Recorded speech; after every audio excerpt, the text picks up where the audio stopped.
สบายดีพี่น้องมองสากรถไฟฟ้าของเขาเห็ดห้านทุสลาของเขาเป็นมองนางเขาเสลแบบสีครูมองสากพี่น้องมื้อนี้เขาสิไปเที่ยว3-4 วัน 3 คืนไปเที่ยวแถวเลยจากบ้าน6 ชั่วโมงขับไปบ้านมาฮอดจะฮอดเที่ยวฮาโกจอดสากเพราะว่ามันสากรถเดไฟฟ้าหักมองวันนี้เข้าพอมาเลยโอเคขอให้แนะนำเด้อบอกกันไปสบายดีพี่น้องเสียกดไปเด้อกดดับโอเคขอบคุณไหมขอบใจสบายดีพี่น้องต่างประเทศไหนประเทศไหนกันขอมาเบิ่งซอกเสียลาวเสียลาวสบายดีตอนครับต่างประเทศไหนขอแนะนำมาเบิ่งซอกลาวเสียลาวเด้อสบายดีเดี๋ยวนี้เขามาฮอดแล้วมึงอะไรจากบ้านมาฮอด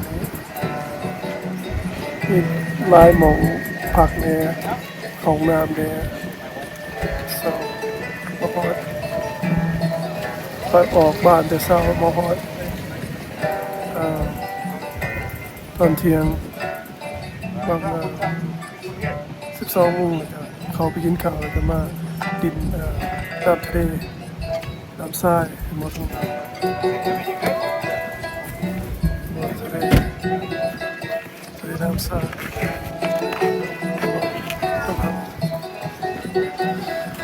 พากันมาดินเอามานั่งอยู่ดินทรายเลยมาดินบัดเดี๋ยวนี้นั่งในพื้นทั้งทางรถเพราะว่ามันก็เห็นมันก็ล่มเย็นอยู่แต่ว่าก็อ่อนแหละหน่อยนึงที่แหละทางนั้นมันก็โหดข้างในบ่ลมติวที่เสียติวลมดีคมลมดีเย็นดีอยู่โอเคต่อกันต่ออีกไปยังไงสิไปตรงพักแล้วสุดท้ายเด้อโอเคมาตรงนั้นมองข้างหน้าซ้ายนี่เป็นท่าเป็นส่วนตัวยังแบบข้างอย่างเขายาวไปได้ลงน้ำจะได้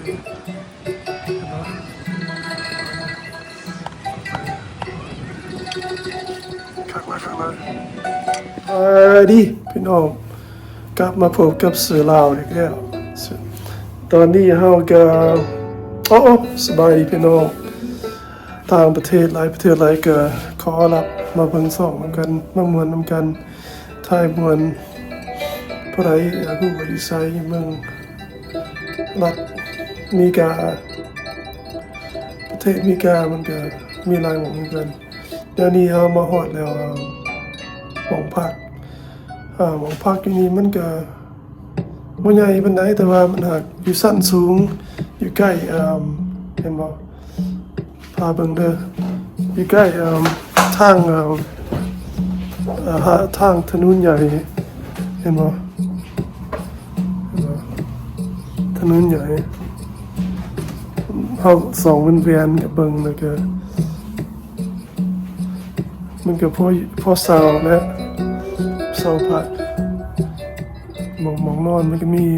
เล็กน้อยซ้ำกันกับของคนใหญ่อย่างนี้นะของหน้ามันก็พอใส่ไล่เห็นไหมก็สบายเลยมีหมองนอนมีหมองพักมือนไปต่อเลยเจ้าได้ก็สิลงไปพากันลงไปมันมีหมองสันสิฟ้าหมอง อาบน้ำแบบเด็กน้อยอยู่นี่ในหมองพักนี่เด้อมันก็สิเป็นกล่องเด้อหมองพักนี่ในโรงแรมนะหมองเอาพักกันเป็นแบบมีคนเขามาดินนะครับมาเซาพักแล้วก็มีหมองอาบน้ำเป็นบ่ม่วนเด้อกับพ่ออันนั้นเด้อพ่อมาเซาพักมาอยู่มาพักเมื่อก็ยังแล้วถนนใกล้ถนนเมื่อปรับก็ออกปรับมองนี้ใกล้พอดแบบอาหารเป็นทำเป็นจุ่มกับจุ่มแล้วก็รอดมีรอดเลย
โรงแรม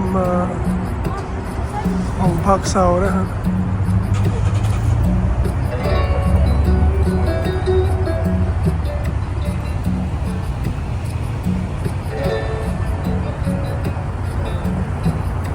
ดีพี่น้องผมกับเสือลาวอีกแล้วโอเคตอนนี้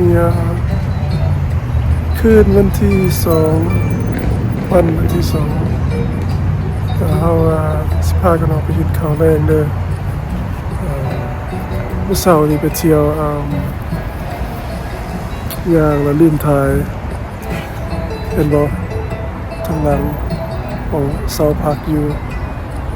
เดี๋ยวนี้ก็ค่ำนะสิพากันไปกินข้าวแดงร้านอาหารวันสุดท้ายเบิ่งเนาะแต่ว่าเมื่อเช้านี้ลืมถ่ายมาครับไปเที่ยวตลาดเครื่องเมืองเคยในตลาดเครื่องเมืองนะคือแบบตลาดอยู่บ้านนอกนะเคยเท่าหน่อยสักพอนอยู่รถกันร้ายรถกันติดหลังจากกันไปเที่ยวข้างเมืองกับไปซื้อน้ำซ่าน้ำนั้นกินตลอดเลยนะขนมหน่อยขนมกระป๋องขนมสันนะกันหน่อยขนมจีขนมยังนะสบายดีพี่น้องตอนนั้นเนี่ยสิไปปลาคอนเดอร์สิไปปลากับคอนเดอร์โอเคปลาก่อน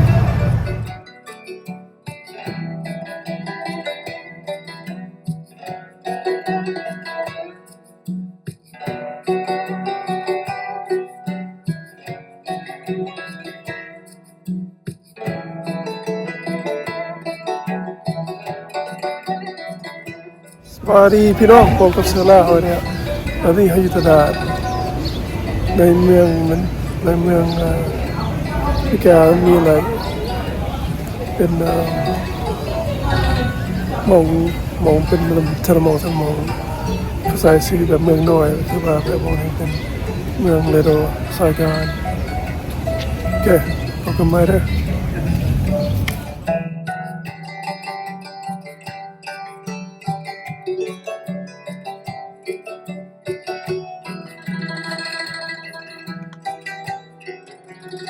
มาดีพี่น้องเข้ามาในเลยสองสัตว์คือตลาดดิจิมอลใหญ่เลยนะ